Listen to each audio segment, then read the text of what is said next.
All right, so as you may have guessed, today we kind of a situation of crisis, and so everyone started to work remotely. And basically, I mean, it's quite difficult sometimes to work remote, but there's a lot of different tips that you can apply to work efficiently and actually, enjoy your time and you work while you stay at home.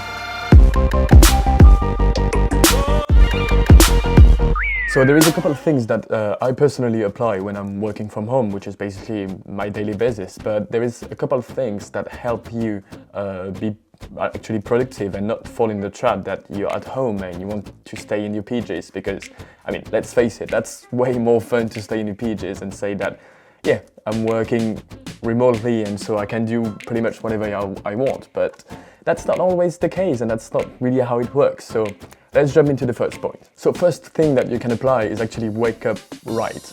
So what I mean by that is that, for example, every morning you can be tempted to wake up basically whenever you want or whenever you feel like it. But it means that every day you're not starting your day in the same way and not on the same pace. So basically it's gonna balance, and sometimes you're gonna have really productive days when other times you're not gonna have really productive days. So I'm not saying that you should wake up every day at 5 a.m. I'm just saying that every day you should have the same rhythm and just start, for example, saying, all right, every day I'm gonna wake up at 8 a.m. because that's how I feel. That is a super helpful tip because that reminds your body that you're in a work mode and you're actually not just on a lazy Sunday. It's just actually working day, and it reminds your body that you should be waking up at 8 a.m. because that's the way things goes, and that's way easier to start your day and be productive when you have an alarm set up every day at the same hour. Another tip I got for you is suit up. Suit up! Basically, I don't mean that you should put on a suit every day, but I just mean that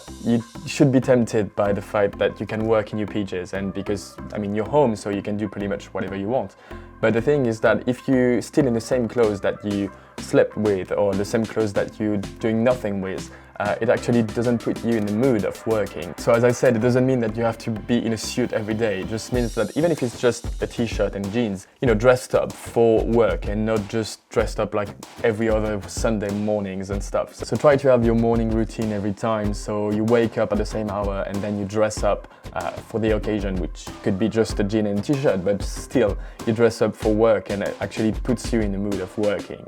Number 3, schedule.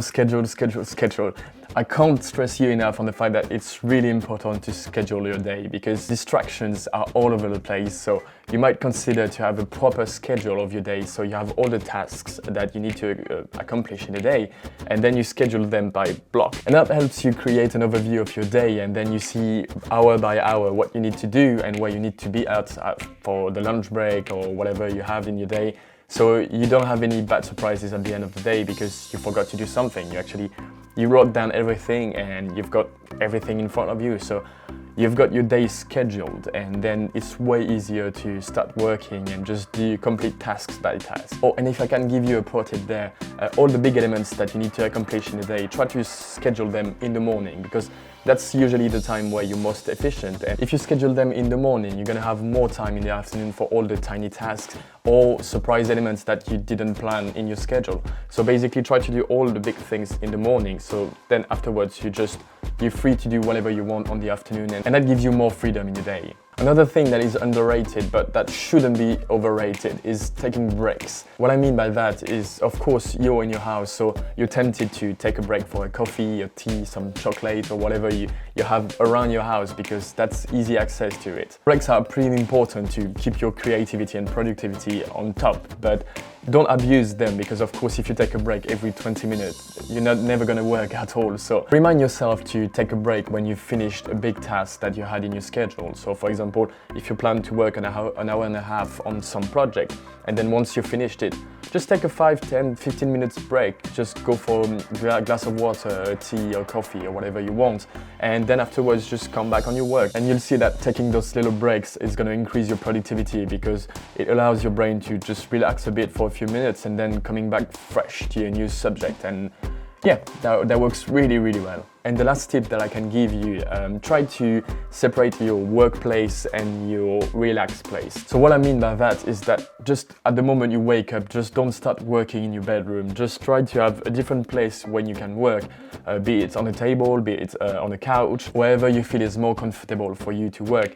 But actually separate like your relaxed place from your workplace, and you'll see that it's going to be way easier for you. For example, I'm just working on my desk right now, so I've separated, my bedroom is just over there, but I've separated my bedroom from my workplace. And so basically I know that when I'm coming on this desk, it's actually for work, and that helps separate the fact that if I want to take a break, all right, I'm just gonna change room and just go to my bedroom, take a 5-10 minutes break, and then I'm gonna come back here, and I know that this place is for work, and that helps really to separate the work time and the relaxed time, and that will increase your productivity a lot, and you're gonna work remotely way more efficiently, you're gonna see.